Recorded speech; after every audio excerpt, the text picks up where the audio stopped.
मुख्यमंत्री देवेंद्र फडणवीस यांनी नवी दिल्लीत घेतली पंतप्रधानांची भेट। केंद्र सरकारच्या समन्वयातून राबवल्या जात असलेल्या योजना आणि प्रकल्पांबाबत सहकार्य करण्याची केली विनंती। उत्तन विरार सीलिंग प्रकल्पासाठी जायकामार्फत आर्थिक सहकार्य मिळण्याच्या अनुषंगानं केंद्रीय वित्त मंत्र्यांकडून सकारात्मक प्रतिसाद मिळाल्याची मुख्यमंत्र्यांची माहिती।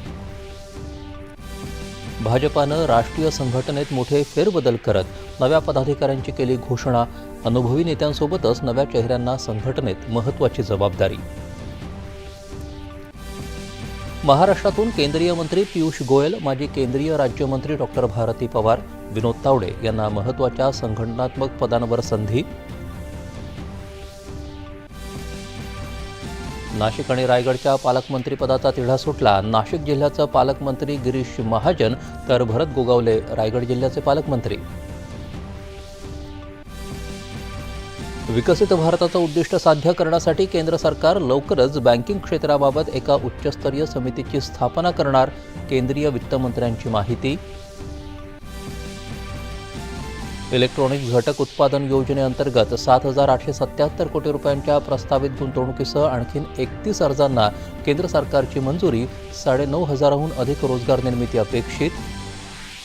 केंद्रीय शिक्षण मंत्र्यांची उच्च शिक्षण सचिव, राष्ट्रीय परीक्षा संस्थेचे महासंचालक आणि इतर वरिष्ठ अधिकाऱ्यांची बैठक।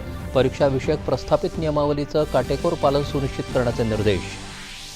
ISI समर्थित शहजाद भट्टी नेटवर्कचं दहशतवादी जाळं उद्ध्वस्त करत सुरक्षा दलांनी विध्वंसक हल्ल्यांचे कट उधळले। 14 राज्यात 253 जणांना अटक। पुणे आणि परिसराला वाहतूक कोंडीमुक्त आणि प्रदूषणमुक्त करण्यासाठी रस्त्यांचं जाळं उभारणार असून त्यासाठी 60,000 कोटींची कामं हाती घेणार। नितीन गडकरी यांची ग्वाही। चित्रपट निर्मितीला चालना देण्यासाठी महत्त्वपूर्ण निर्णय। कर्जतच्या ND स्टुडिओमध्ये चित्रीकरणासह सर्व घटकांवर 31 मार्च 2027 पर्यंत 50% सवलत। सांस्कृतिक मंत्र्यांची माहिती। आणि बिहारमधल्या लखीसराय जिल्ह्यातल्या एका मंदिरात चेंगराचेंगरीत 7 महिला भाविकांचा मृत्यू, तर पश्चिम बंगालमध्ये बीरभूम जिल्ह्यात एका हॉटेलला लागलेल्या आगीत 5 जणांचा मृत्यू। नमस्कार, 7च्या बातमीपत्रात मी विनायक घोडे आपलं स्वागत करतो।